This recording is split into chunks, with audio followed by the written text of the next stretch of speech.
আজকে এখানে যেহেতু সামনে যারা বিশেষ করে বসে আছেন এবং মঞ্চেও কম বেশি যারা বসে আছেন, অধিকাংশ মানুষ, আমি, মহাসচিব সাহেব সহ, আহ্বায়ক সাহেব সহ কয়েকজন আমরা আছি, আমরা হয়তো চিকিৎসা পেশার বাইরের মানুষ।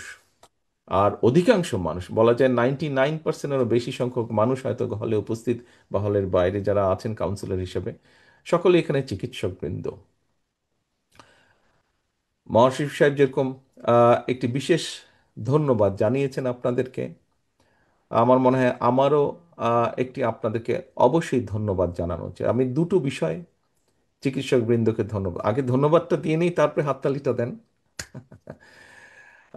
তো ধন্যবাদটি হচ্ছে, আহ, এখানে সামনে আমি যতটুকু ক্যামেরার মধ্যে দেখতে পাচ্ছি, এখানে ডক্টর ফরিদ সাহেব আছেন, উনি সহ কিছু মানুষ, একটি টিম, বিগত 8 বছর ধরে ওনারা আমার মায়ের, অর্থাৎ সারা দেশের মানুষ যাকে দেশনেত্রী খালেদা জিয়া হিসেবে চেনেন, সেই মানুষটিকে ওনারা চিকিৎসা দিয়েছেন। ওনার সন্তান হিসাবে এবং আমরা যারা পরিবারের ওনার সদস্য, যারা আমরা এই সময়টাতে দেশে থাকতে পারিনি, সেই মানুষগুলো আমরা আমাদের অন্তরের অন্তঃস্থল থেকে এই কয়জন মানুষকে আন্তরিকভাবে ধন্যবাদ জানাচ্ছি। আমরা ওনার সন্তান হিসেবে, পরিবারের সদস্য হিসেবে যা করতে পারিনি, ওই কয়জন চিকিৎসকবৃন্দ যা করেছেন, আমার কাছে মনে হয়েছে আহ, কোনো অংশে কম নয়, ক্ষেত্র বিশেষে বেশি করেছেন ওনারা।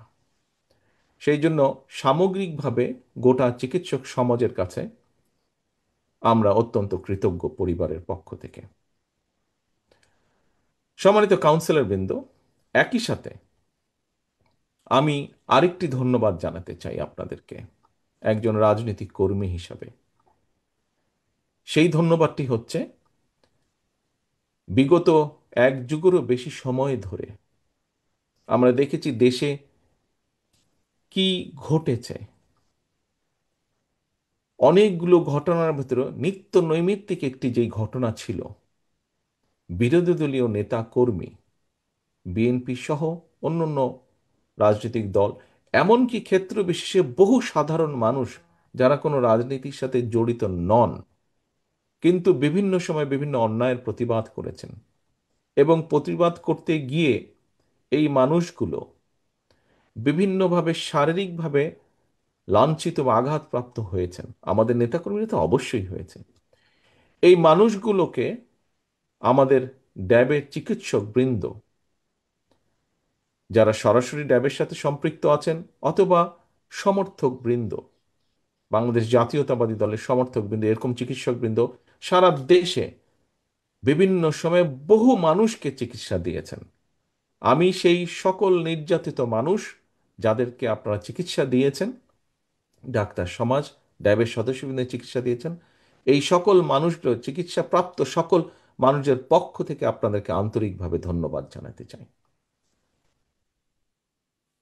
সম্মানিত কাউন্সিলর বৃন্দ, এখানে একটি কথা এসেছে যে স্বাভাবিকভাবেই, কথাটি এসছে কিন্তু কথাটি বাস্তব সত্য, স্বাভাবিকভাবেই আহ, ডাক্তার সমাজকে ধরে নেওয়া হয় সমাজের অন্যতম সবচেয়ে এডুকেটেড মানুষগুলোকে। খুব স্বাভাবিকভাবেই পৃথিবীর সব দেশে এবং একইভাবে বাংলাদেশেও প্রত্যাশিত, সাধারণভাবে যে কোনো শিক্ষিত মানুষকে ওয়াইজ হিসেবে ধরা হয়, অর্থাৎ যার উইজডম আছে। এবং স্বাভাবিকভাবেই এই ধরনের মানুষগুলোর কাছে পরামর্শ থেকে শুরু করে বিভিন্ন অনেক কিছু মানুষ প্রত্যাশা করে। আজকে আমরা এখানে একত্রিত হয়েছি আমরা একটি প্রক্রিয়ার মাধ্যমে, যেটি দুনিয়াতে সভ্য, যেটি দুনিয়াতে গণতান্ত্রিক, যেটি দুনিয়াতে গ্রহণযোগ্য প্রক্রিয়া বা পদ্ধতি হিসাবে গ্রহণযোগ্য, এরকম একটি পদ্ধতির মাধ্যমে আমরা ড্যাবকে নেতৃত্ব দানকারী নেতৃত্বকে বাছাই করে নিব। সম্মানিত সভাপতি এবং সম্মানিত কাউন্সিলর বৃন্দ, সম্মানিত অতিথিবৃন্দ, এই মুহূর্তে সমগ্র বাংলাদেশে কিন্তু একটি পরিবর্তন প্রত্যাশিত। প্রত্যেকটি মানুষ, যে কোনো মানুষ, সমাজের যে কোনো মানুষ একটি পরিবর্তন যাচ্ছে, একটি ভালো পরিবর্তন চাইছে। গত 5 তারিখ, গত বছর অগাস্টের 5 তারিখ, মাত্র 1 বছর হয়েছে। 1 বছর আগে বহুল প্রত্যাশিত একটি পরিবর্তন হয়েছে বাংলাদেশে। বাংলাদেশের মানুষ হঠাৎ করে, আহ, আমি একজন কার্ডিয়াক পেশেন্ট, সো আমার যখন অ্যাটাক হয়, যখন ক্লিয়ার হয়ে গেল আমার স্টেন্টিংটা করার পরে, তখন যেভাবে হঠাৎ করে দমটা ফিরে পেলাম আমি, যারা এখানে কার্ডিওলজিস্ট আছেন তারা বিষয়টি সম্পর্কে ধারণা আছে, এবং অন্য যারা আছেন নিশ্চয়ই আপনাদেরও ধারণা আছে। ঠিক আমার কাছে মনে হয়েছে 5 তারিখে বাংলাদেশের মানুষ হঠাৎ করে শ্বাস, বুক ভরে শ্বাস নিতে পেরেছে।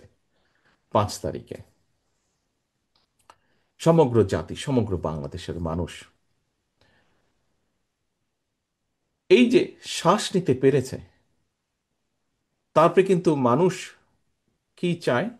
মানুষ চায় সামনের দিনগুলো যাতে ভালো হয়। হ্যাঁ, বাস্তবতা হচ্ছে সাথে সাথে মুহূর্তে ভালো হবে না, এটি হচ্ছে বাস্তবতা। কিন্তু উদ্যোগ তো গ্রহণ করতে হবে, উদ্যোগ তো চেষ্টা করতে হবে, উদ্যোগ নিতে হবে।